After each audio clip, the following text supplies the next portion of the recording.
What's going on, Port fans? Welcome back to another video on my channel, and today we're going to be reviewing Port Adelaide's round 13 clash against the Dockers in what was a pretty disappointing end to a great game of footy for Port. We didn't quite get over the line and ended up having a scoreless last quarter against a Fremantle side that is proving to be a bolter for the top 8 at the moment. So let's get into the game and see how exactly it panned out for Port Adelaide and the Dockers. It's hard to judge the type of game it was yesterday. It was such a up and down type of game for Port Adelaide. We were always in the game. Stages we actually looked like we may actually run over the top of Fremantle. We were putting a lot of forward pressure on. We were taking the game on at all costs. We actually looked pretty good at some stages. The third quarter in particular, where it was basically two types of quarters. It was one where Fremantle heavily dominated. They got out to a 10-point lead, kicking 4 goals in a row, and then just after that, Port Adelaide kicked a couple in a row to 10 points, and then in the end we got to a 1-point lead at three-quarter time, and from then on it basically just tumbled, and we crumbled under the pressure of Fremantle. And look, to be honest, Fremantle are better than people think. I really do believe they actually may be a top 8 side this year. The way they're playing, their ferociousness around the footy, their contested ball work, their free-flowing ability to hit the scoreboard regularly is something that's really quite impressive. And I think Port Adelaide do have a little bit to learn in terms of being a little bit harder at the contest, having a bit more mungle, because that's where we were beaten yesterday. Unfortunately, Travis Boak can't do all the work in there, which, mind you, he is in amazing form. Like we say it every week, but it continues to amaze us how well he's playing in trying conditions. He's basically gone from not even getting any midfield time to being the sole midfielder that continually impresses. And if we do make the 8 this year, it'll be because of his ability to win the footy and really will the team across the line. I think there was some stages during the game where no one else really helped him. We had Houston running through there quite a bit. Robbie Gray was in there a few stages, but we never really got the ball enough. And I think that comes down to having types of players where there was a few occasions where I actually thought, we're actually missing Wines here. We're missing Eva. We're missing these types of balls. Rockcliffe. There's no one getting the footy out. They're all halfback flankers, really. And it was really disappointing to see that they couldn't influence the contest as much as Boak, whereas the midfield of Fremantle were continually hunting the ball. Had Fife in there, you had Brad Hill winning the footy, Matera down forward was playing excellent, and then you had Walters, who's a class above everyone else. And it's just disappointing that we continually can't match the team we're playing in terms of pressure, in terms of their intensity around the ball, and that's where it's hurting us at the moment. And it's not a new problem, it's just a problem that continually reoccurs. We play these types of games of footies against the lower ranked teams, and we come out on top by 60, 70 points, i.e. China against St Kilda.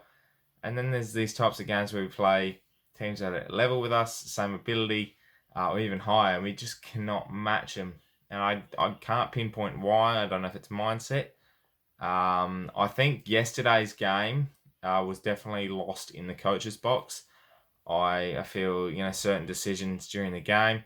I accused Tom Jonas on Twitter about, being on Walters. That was a mistake. He wasn't on Walters. He was on Hogan. Actually held Hogan really well in the second half.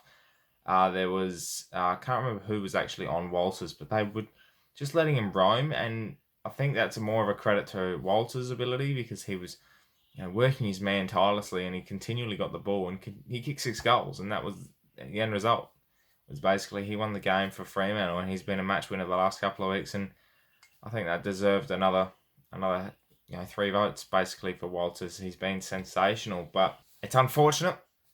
But I think at the same time there's a lot to learn, and as I said, the coaches basically lost the game yesterday. I think, especially in that last quarter, it was evenly matched for 3 quarters. And I actually believe at 3/4 time, all right, we got momentum here.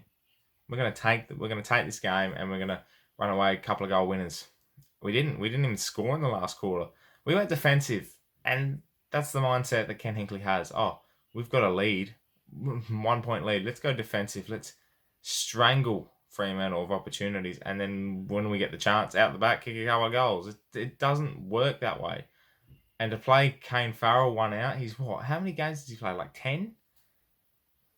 Yeah, he kicked 4 goals for the day, but you don't play him one out. You play a Robbie Gray one out. You play Justin Westhoff one out, or Dougal Howard, who's got the pace and the ability to take a mark. Not Kane Farrell on Ryan, who's got credentials down there. He's a great backman. He can run off Farrell and use the ball, and he was not beaten once, Ryan, in that last quarter. And I think you've got to put your hand up here, Ken, and say, well, Ken and the coaches, as they've got to put their hand up and say that was the wrong call. We did cost our team the chance to win. Yeah, there was a few players' mistakes during that last quarter, i.e. Bonner. There was another contest that we just stuffed up, and it was just unfortunate. And I think it was a game that we had the opportunity to win, and we blew it.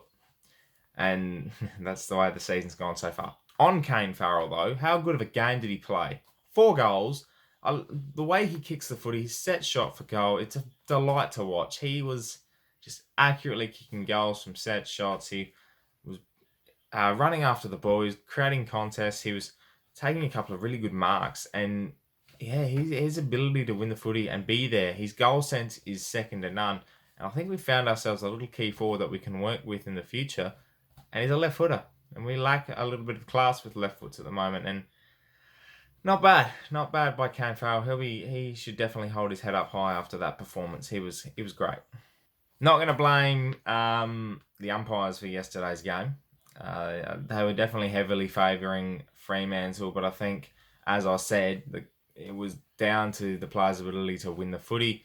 We just didn't have enough fight and munger at the contest. But mind you, the umpires gave away a couple of free kicks, and I've been harping on about them all season. They talk about how the umpires can't get it right and the fans' abuse towards them. Well, this all stems back to the AFL and how they continually change the rules. The umpires are confused about what they're doing, and the fans are below that tier. They're even more confused. So we've got no one else to yell at besides the ones making the decision on the field at the current stage, and the umpires aren't getting it right at the moment. And I think this is what's really hurting the game of AFL footy in general, every game, every week, and the fans and the shutdown on how fans can react and behave at games. And this is the AFL's fault. They've caused this problem. Now they're trying to nullify it by creating more problems. Now, a bit of positive news to finish up on before I get into the votes was Hamish Hartlett's game of football yesterday. The way he was continually hard at the contest, bit of mongrel and fight in the last quarter, one of the very few that showed anything. He had 12 disposals in the first quarter back after 14 months. It was great to see Hammer back, and I'm really looking forward to seeing what else he can do for the rest of the year, because we get some key players back now, and it's not all doom and gloom. It's very unlikely we'll play top 8, make the finals, but anything can happen still, and I still got the belief in me that we'll do something this season.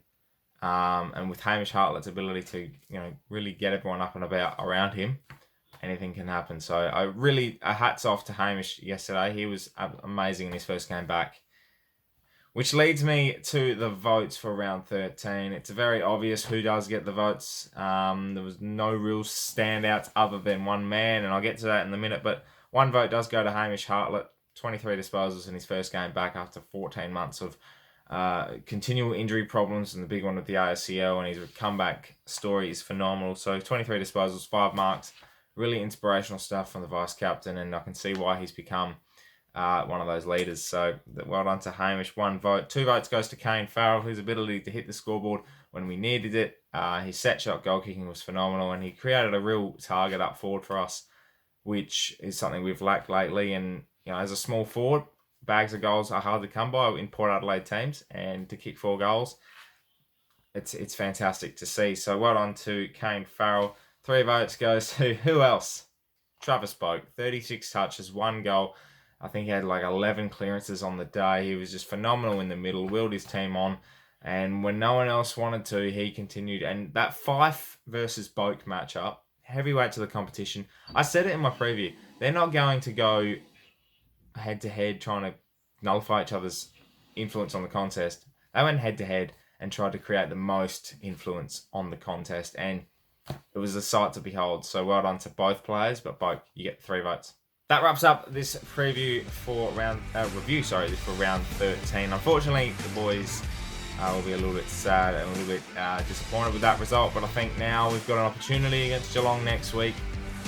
I'd say this with little hope, but they never win after a bye, and anything can happen. We've got to be at our best. We're back at home finally for the first time in 6 weeks, so it'll be a big task. But yeah, let's get around the boys. Make sure you subscribe to the channel if you're new for plenty more Port Adelaide content. My name is Anthony, Port fans. Thank you very much for watching, and as always, Kane the Pear.